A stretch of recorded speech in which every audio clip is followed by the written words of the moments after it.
საქართველოს სასამართლო თავისუფალია. სამწუხაროდ საქართველოს სასამართლო არასდროს ყოფილა თავისუფალი, რაც საქართველოს დამოუკიდებლობა მოიპოვა საბჭოთა კავშირიდან გამოსვლის შემდეგ, არც ერთ ხელისუფლების პირობებში, არც 90-იან წლებში, არც ვარდების რევოლუციის შემდგომ, ეს ვერც ერთმა ხელისუფლებამ ვერ გადადგა, ეს ნაბიჯი რომ გაეთავისუფლება სასამართლო, გაეშვა, ვერც საზოგადოებამ მოახერხა, რომ ისეთი ზეწოლა განეხორციელებინა ხელისუფლებაზე, რომ სასამართლო მართლა ეს უმნიშვნელოვანესი ინსტიტუტი ყოფილიყო თავისუფალი, დამოუკიდებელი და ეკონტროლებინა ხელისუფლების სხვა შტოები. ეს ერთი ნაწილი არის ისტორიული ნაწილი, ასე ვთქვათ. მეორე ნაწილი არის ახლა რაც ხდება ქუჩაში, რასაც ხედავ და შემდგომ სასამართლო პროცესები, როცა ძალიან ბევრი პროტესტის მონაწილეს იბარებენ სასამართლოში. კარგი დაუშვათ, რომ მიმდინარე არანორმალური კანონმდებლობით ბევრი ადამიანი არის დამნაშავე.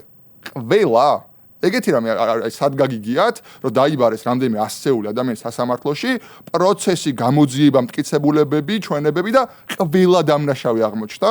გავიგე ზოგი დააჯარიმეს, ზოგი დააპატიმრეს, ზოგი გაფრთხილებით შემოიფარგლა მოსამართლე, მაგრამ ყველა როგორ შეიძლება რომ დამნაშავე იყოს? აი, სულ რომ დამნაშავე იყოს, ხო, აი ვიღაცას ხო მტკიცებულებები არ გეყოფოდა, ვიღაცას კადრები არ გექნებოდა და ასე შემდეგ.